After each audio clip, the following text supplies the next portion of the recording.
Spread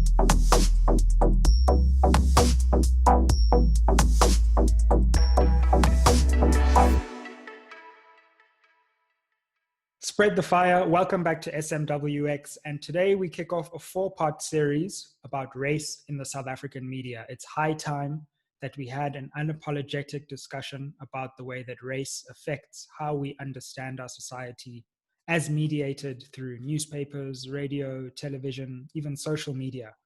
And to kick off that conversation and the first part of this 4-part series, I'm joined by Pontsho Pilane, who is a journalist and a lecturer. She has been a journalist in many major publications, from the Daily Vox to Mail and Guardian to Health E-News, and she lectures in media studies at WITS. If you don't know her, you've been living under a rock. Pontsho, thanks so much for joining us for this conversation. Thank you so much, Sizwe, for having me. This is a very important conversation. Tell me about it. Tell me about it. And it feels like a conversation that I've been wanting to have for so long. But for some reason, this conversation always gets deferred for other conversations, and it gets pushed to the back burner. So I'm really excited to be having this conversation. Definitely, I think.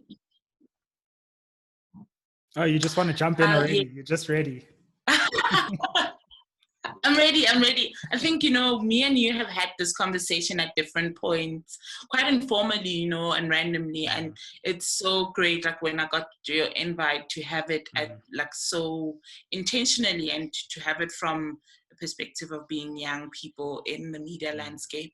Because I do think that our experiences or the way that we see things is quite different from perhaps how things were seen or interpreted a couple of years ago. Absolutely. And on that note, I wanted to ask you about experiences, because you, despite your relative youth, you've seen a lot of the media landscape. You've been in a lot of newsrooms. Do you remember the first time when you realized that, hold on a second, like this race thing is actually a serious problem in the South African media? Can I be black and not do that, right? So I think the very first time race was evident for me, particularly from a media point of view, was as a viewer, as a reader, as somebody who was interacting and consuming the media before I even thought I would be a journalist, So a lot of the times I've written about this also around, being a young black girl growing up in a village in the Northwest called Muruleng. And my mother was a big magazine lover. My father loved the Sunday papers. So interacting with the media is something that I'm very comfortable in, particularly written forms of media. So yes, television and whatnot, but I think in this case, we're really talking about the mainstream news, or what we call hard news media. So, just seeing the images, who is in the papers, what kind of women are covered, or who is considered beautiful. And so it's, even before I could articulate what it meant, the racialization was happening just from interacting with media texts or different forms of media as a young person. But I think particularly becoming a journalist at the Daily Vox, it's a story that both Khadija and I, who's a co-founder of the Daily Vox, share quite often, about the reason I became a journalist at the Daily Vox was because of race. Khadija was in my second year media studies class giving a talk about being a young person of color in the newsroom or in the media landscape in South Africa, and talking about the difficulties. And then she was encouraging myself and my fellow classmates, which was about 200 other students, around, if we are planning to have careers in the media, that we must take up space, we must change the status quo, we must stand by what we are as Black people. And I asked her what she was doing. She was already in the newsroom. What was she doing to make it easier for young Black journalists like myself to become successful in the media landscape? And she talks about how that is part of the reason she started the Daily Vox, because she didn't think she had to be part of the solution to the problem that we knew was there. And so I can't separate my race and my gender from being in the media, or from being a media practitioner, from writing the stories. You know, in the very early in the early stages of my career, one of the biggest highlights of my career was, of course, Fees Must Fall. But even before that, I started a campaign at the Daily Vox called Sexist SA that was based on me talking about how, as a young Black woman who was, you could consider, I was middle class, but you can also consider I didn't have a car at that point. I was covering stories, and what that meant to be young, to be Black, to be a woman in certain spaces, and the harassment that I faced, not because I was just a woman, but because I was a young Black woman, and how I've had to navigate my whole career within the media landscape with that. And I'm not the only one. I talk to Black women all the time about how there is a contextual like setting that we find ourselves in, where we can't separate our race, our gender, even our age, and we take those identities with us when we're interviewing politicians who, not saying that there are other women of other races that don't get harassed, but there is, like, just from my experiences talking to other Black women journalists, is that there's a level of harassment that we face because of these intersecting identities that we carry that others don't. And so also understanding that it's not just a matter of race, that there is nuance or intersectionality in race and how I'm read as a journalist, or how I'm represented even as a person within the media landscape. So it's quite a big topic. And I think there's so many examples about why or how this happens or continues to happen. So, and there's a lot that you've mentioned that I want to delve deeper into as the conversation unfolds. But I think one interesting point that you've raised, Jazz, is when we talk about racism in the media, that it's important to try and delineate what we mean and what we're talking about. Because often people, you know, you'll make a comment about the media and people say, what is the media? Well, actually, there is a thing called the media, and we can talk about what it is. But I think what's really important in what you've said is, particularly for young Black South Africans, the news media and popular cultural media intersect in very different ways. And the messages that you get from both of them, even though they often talk about different things, reinforce the same prejudices. So on the one hand, you have a news and a hard news media, whether that be print, radio, TV, that's talking about politics or current affairs. And then you have music, you have magazines, you have fashion. And when we experience media, we experience both of those things at the same time. And there are racial dimensions to both of those kinds of media. Yep. No, definitely, you know, so even I sometimes don't like the word the media, because it's this big thing that we don't really, sometimes when we talk about it, we need to be specific, right? So the function of print media, particularly news or political news, is a different, or mainstream news is a different kind of, has a different kind of impact on race than, let's say, what is considered to be soft news, like talking about arts and culture and certain things that are not necessarily taken as mainstream or serious news, right? And they all have political implications in our existence. And by political, I don't mean like party politics. I mean political in the sense of our identity, how we construct who we are in society, what we think of other people in society as well.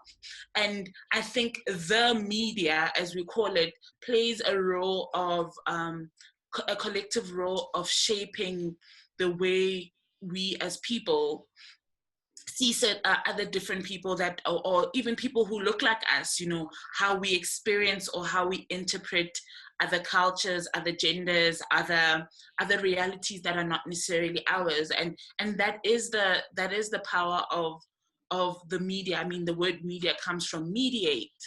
And so understanding that we're playing this mediatory role between different realities and different levels of people in different societies is something that I think sometimes we don't really consider as we do our work, or consider the implications in shaping how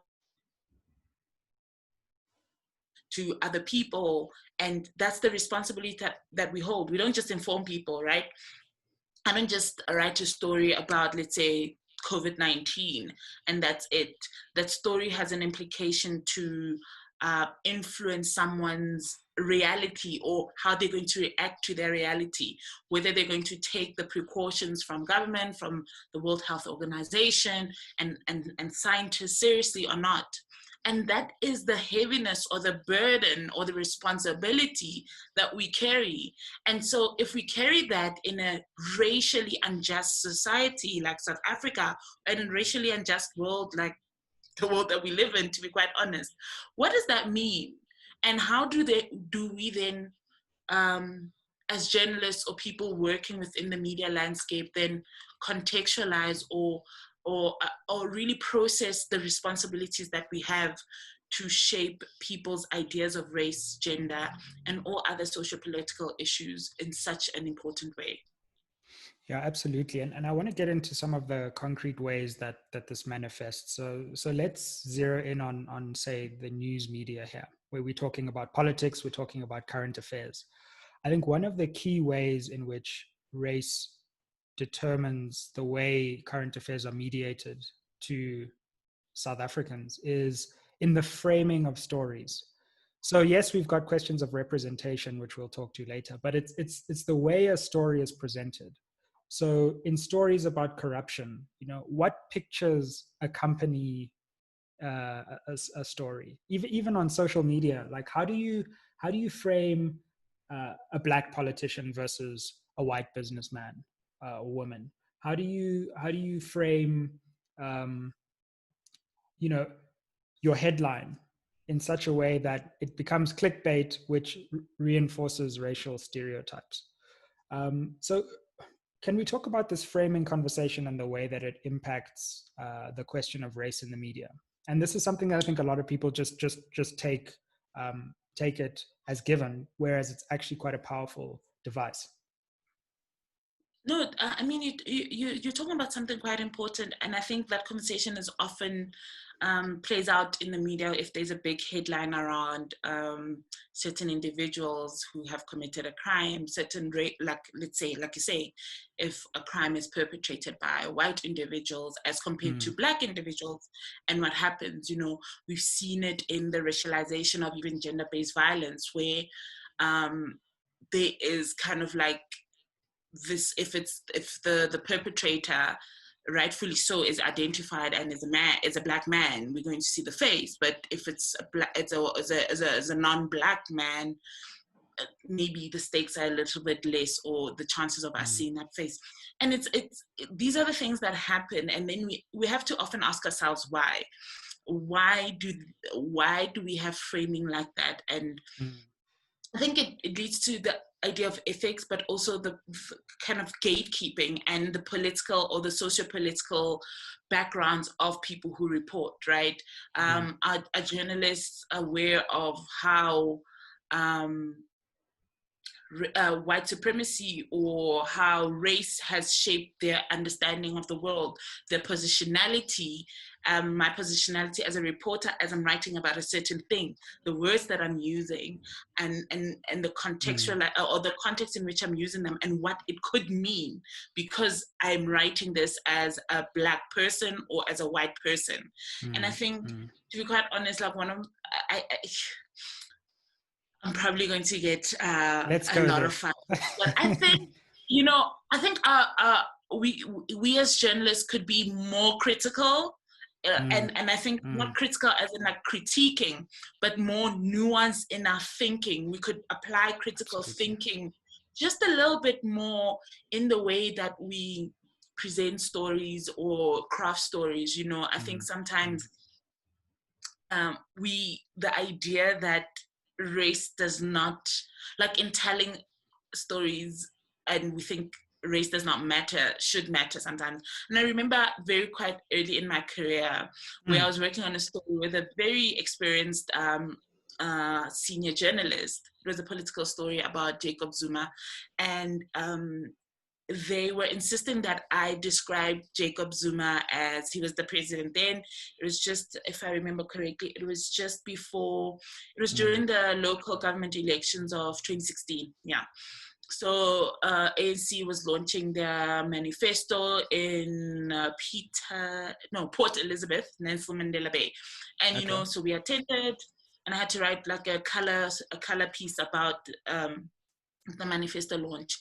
And I wrote it, and the person who was editing my piece at that time was like, oh no, please add that he was dancing with no worry. And I was like, no, I'm not gonna say that. Like, and he's like, but that's a fact. Jacob Zuma was dancing. And I was like, yes, but why do we have to paint a black person as a dancing, like this idea that, you know, and I was just like, I'm not comfortable with being, and and this is how gatekeeping works. I'm my first gatekeeper before a story is written, right? My own personal political views are a kind of filter the story already. And I pushed back, you know, because I didn't see the relevance of saying that he was dancing.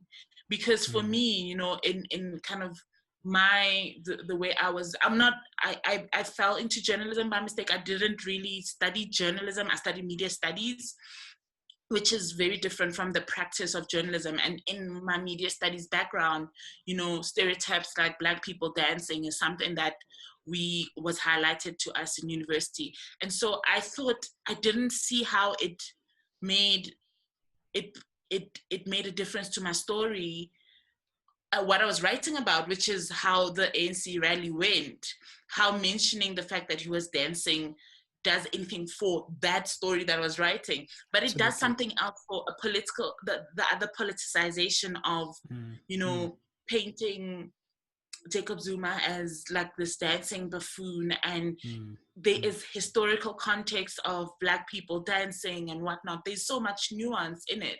And so it was like a back and forth for a while, and I kind of won, because I was like, okay, if you're going to put that in, I don't want my byline on that story, because it's something that I really, really believe strongly about. Sorry, so just there, because you're taking us exactly into the territory where I want to go. Because you've raised the tension that I think so many people feel, which is, on the one hand, the point is not to criticize Jacob Zuma, right? And because most politicians in South Africa are Black, or at least because the ANC has a majority of Black people in its ranks in the EFF, and they make up about 2/3 of political representation. But then there's the problem that many journalists in hard news publications are white and prominent. You have this strange situation where politicians are doing things that you disagree with, but you also disagree with the way that white journalists are framing how they disagree with these politicians. And so you're fighting this double battle of saying, of course, I don't agree with corruption, for example, but I also don't agree with the way that you are framing this individual, which reinforces stereotypes about Black people and corruption. There's a different way to do that.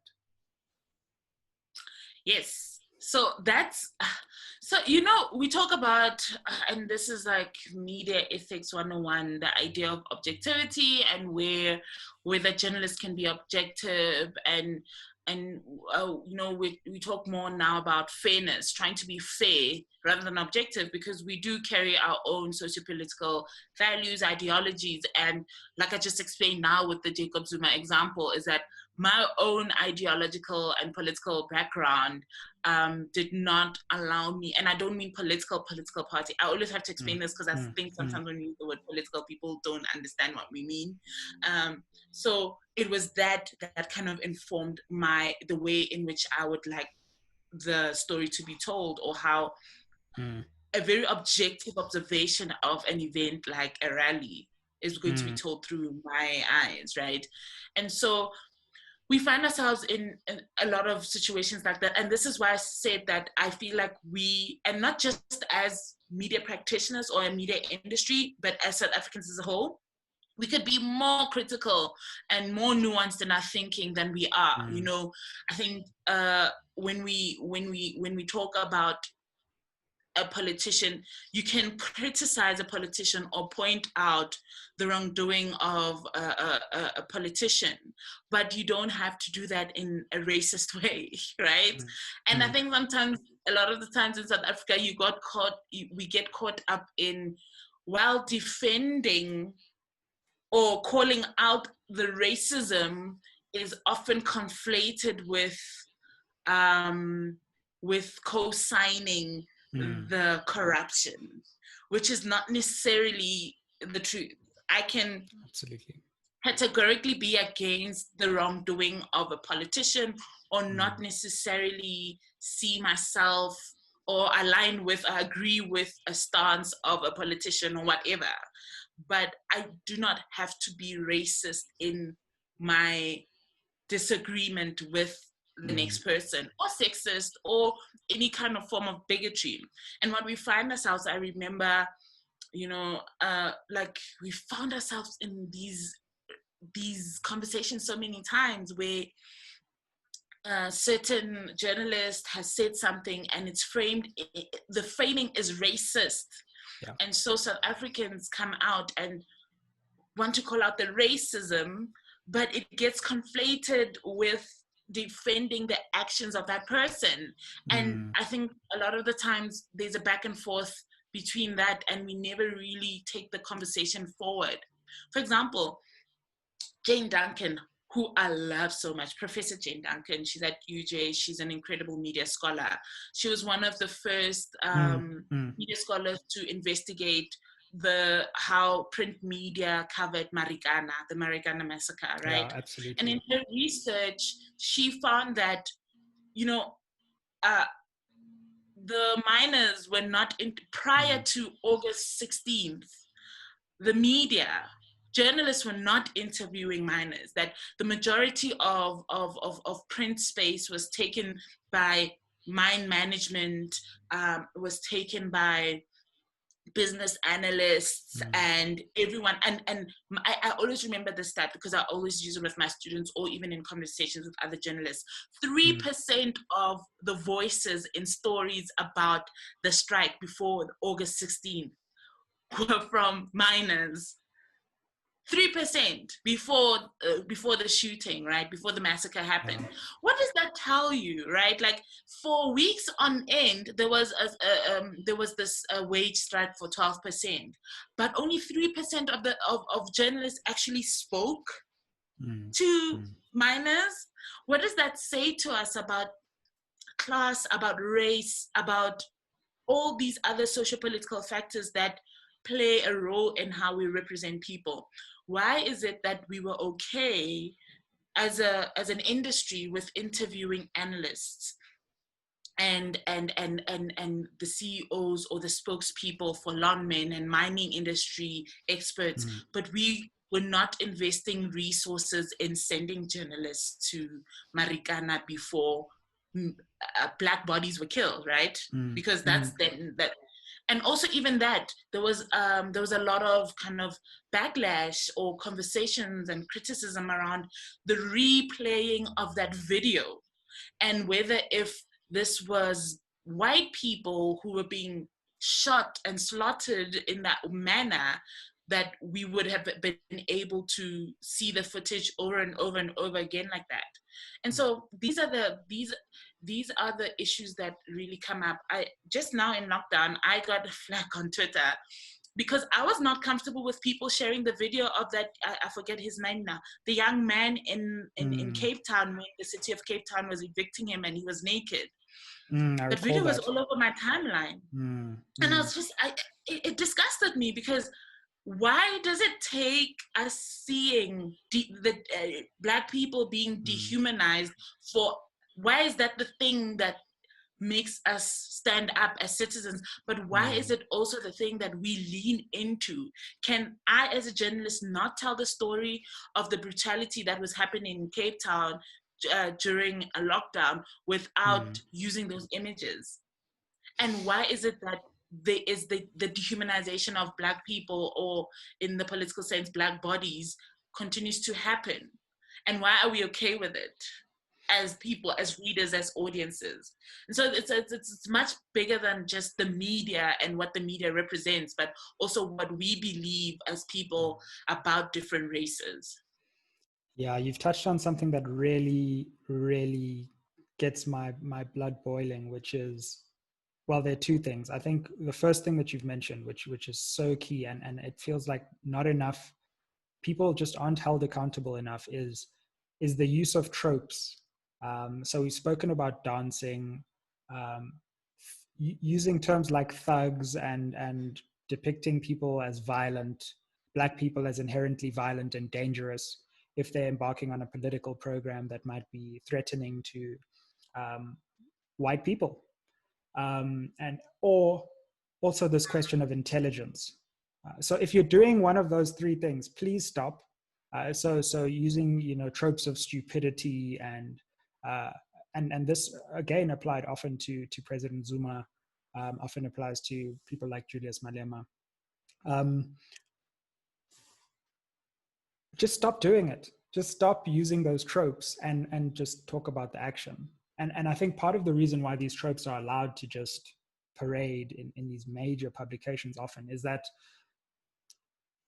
there aren't enough Black people to call it out, or if there are Black people within these newsrooms or in the senior structures, they're surrounded by white colleagues and their voices aren't taken seriously. So let's come on to this question of representation, particularly in the private hard news media in South Africa.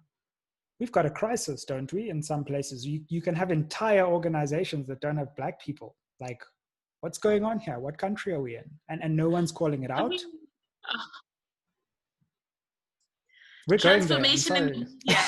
the media. Transformation in the media. I mean, ownership, and this is a part of media, like media studies, critical political economy, and think about the role that things like race and transformation actually play. There's a lot of work that has been done in this area around looking at how many people, we have publications that about 70% of senior management is still Black, is still white in media organizations. There are some where, and it's not a matter of just, it's not even just, for me, it's beyond race, right? Like, so you can be the right race or whatever the right race is, or you can be I can be a Black person, but be anti-Black, right? Sure, so it's exactly. Beyond just the representation of race. It's also about the representation of people of different races within those structures. You can have a 100% Black-owned publication that is anti-Black. You can, and it's about, when we look at, one thing that we need, like, we can't talk about race in the media and not talk about issues of ownership. And when we look at the ownership structures that are happening already, the South African media landscape exists in a very oligopoly, in what we call an oligopoly. So media owners are few, and it's not a monopoly because it's not one person, but it's few people. There's a few people or few organizations that own media, and therefore there's very little room. When we look at I remember it was the Mail and Guardian data desk that did the story a couple of years ago around the transformation, the racial diversity of different media groups, and I think it was MSG that had the highest management of African people. And we saw kind of in some places where top management is 100% white, or top management is more white than people think, when we look at community media and stuff like that. And so it's we have to talk about representation, but beyond representation, we need to talk about, it's not enough just having Black people in management or owning media, but when they do, because again, that's why I said you can't separate the issue of race, class, and gender. So you can have 100% owned Black media organizations, but how do they represent Black people? Do they still use these tropes that you were talking about, and do we still lean into the stereotypes as Black reporters? But it does play a role that and this is not to kind of minimize the fact that having Black management can make a difference, but it does not automatically make a difference, because there can be window dressing. And so for me, when we talk about race in the media landscape, we really need to just talk beyond having 100% Black-owned media organizations, or having diversity hires, or having enough Black journalists. That's not enough. We need to have journalists that understand the tool, understand the power that that race plays in how we see certain people, right? So for instance, how we portray certain races in terms of whose pain or whose humanity can we put up for display, or whose humiliation or dehumanization is required for us to understand that this person has been harmed, and who then gets a chance to be humanized. So there are people who are dehumanized based on race, and there are people who are humanized, and we can't step away from that. But again, it goes back to this problem, Caesar, where we find ourselves, where the conflation or the raising, or when you think through a racial lens, sometimes it is seen as you condoning bad behavior by certain people, and it surely is not that. And I think I come from a group, like my circle. I don't want to say my generation, because I'd be speaking for too many people, but like I come from a background where we can agree and disagree on things. Two things can exist and coexist.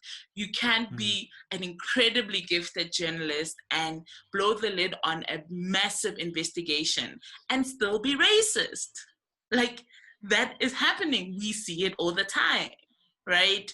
And it's the inability for us as consumers, or as audiences and readers and viewers, to articulate this in its nuances, but also to accept it in that nuance that is existing, that makes it a problem.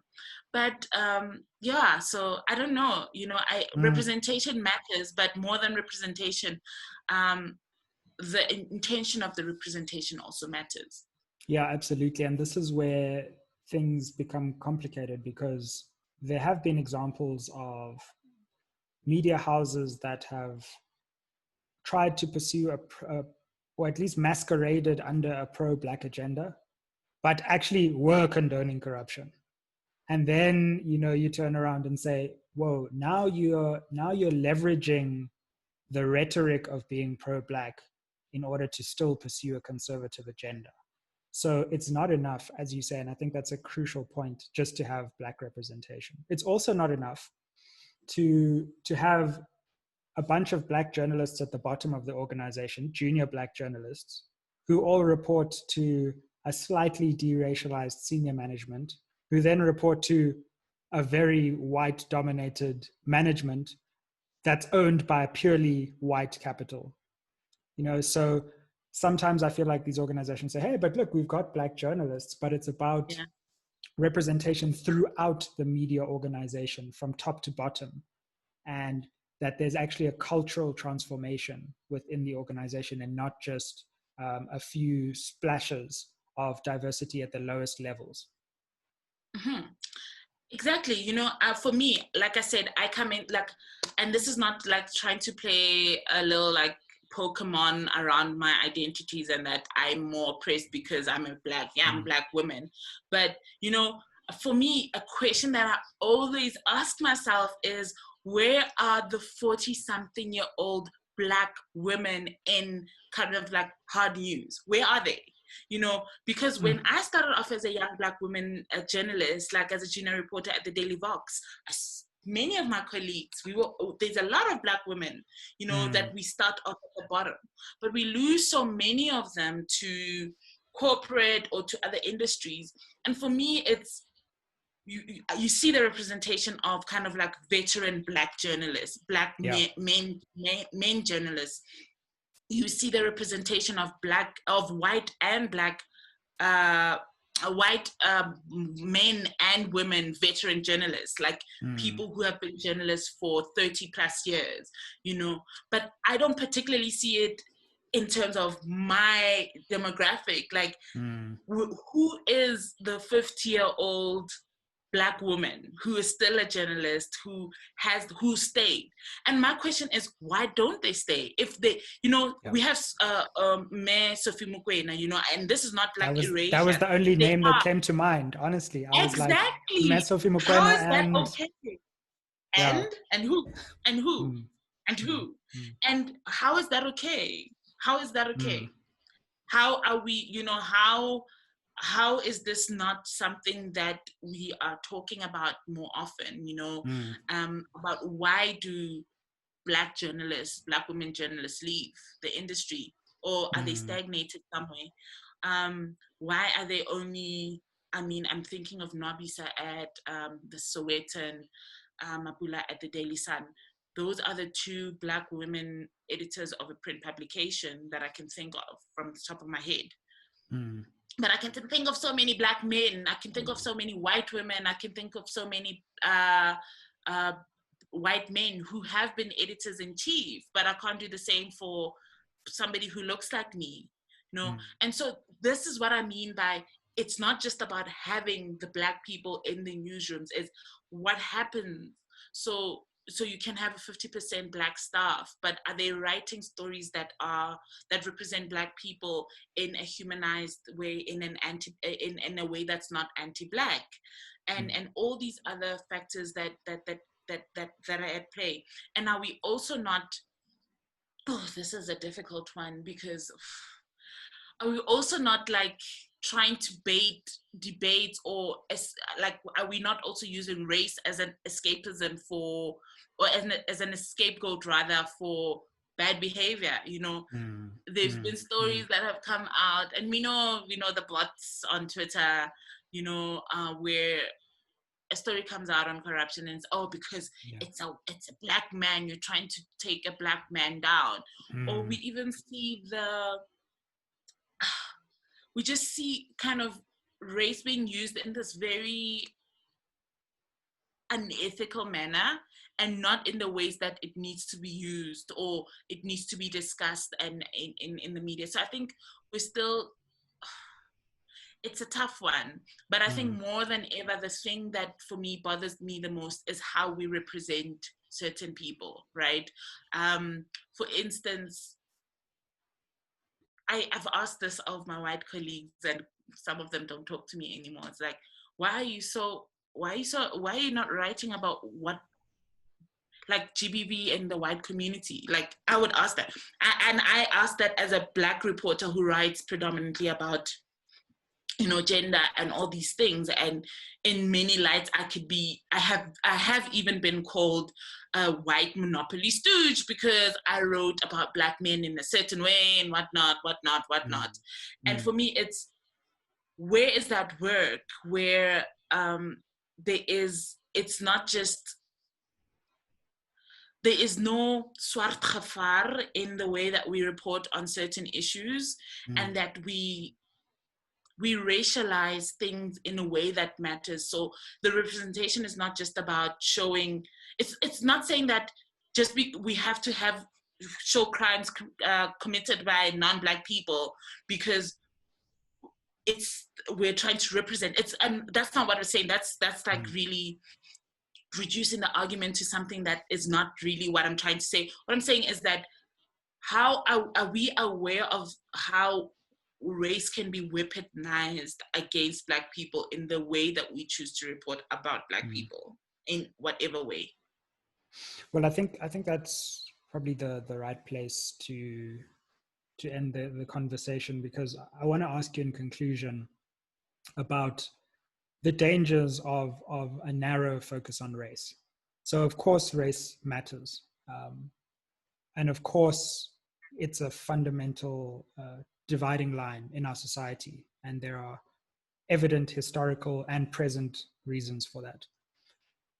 But if we are only concerned about racial representation, then we can miss other fundamental things in our society. Of course, you've mentioned questions of gender, questions of the violent patriarchy that confronts the media and society. And often Black men might, as you say, rise to prominence in the South African media and perpetuate questions of patriarchy, and we've got nowhere, or questions of class might come into the equation. So again, it's this question of being wise to how multiple things need to happen at once, and I think especially the question of gender, like you've said, what it means to be a Black woman in the media space, is fundamental intersection that we need to understand. And any progressive media institution, if it's not grappling with that intersection, then you're part of the problem. Exactly, Sizwe. And it's race is not the only thing. We really need to think from a socio-political. Race matters, but it's not the only thing that matters. And it's not just it's not like a baby crying and you just put a pacifier in their mouth, they stop crying. That's not how we're going to deal with race and the issue of racial diversity in our media industry. So it's really around thinking very carefully about what it means to talk about race in the media, right? Like, let's talk about, like, in the current affairs, when you use certain words to describe Black perpetrators, when you choose to use an image of a Black perpetrator and then there's a white perpetrator and you don't use that image or you withhold their names, what is the implication of that? And what is the message that we're sending out to society when you have racist cartoons in your newspaper? What does that mean for the larger idea of where South Africa is supposed to go? And in closing, those are the things that we need to grapple with what it means and the implications of the actions that we take as journalists, as a sub-editor, as an editor, when we choose to represent certain things or frame things in the way that we do. That we do more introspective work about how and why we do things. And I think if we're more, if we lean more into kind of using critical thinking to talk through how and why and when, and reflect on these things in a more honest and meaningful way, transformation in the media will be meaningful. But I think we're still a long way from that. But I do not think we are where we were maybe 10 years ago. Well, Pontsho, thanks so much for joining us. I've thoroughly enjoyed this conversation. I suspect more will be necessary, but let's hope we kick off a conversation and that this really, becomes something where media institutions are held as accountable as they hold others. Definitely. Thank you so much. And congratulations on the series. And I can't wait to hear the other 3 parts. Looking forward. Like, share, comment, and subscribe below. And follow Pontsho. We've got her social media tags in the description. Ayeye.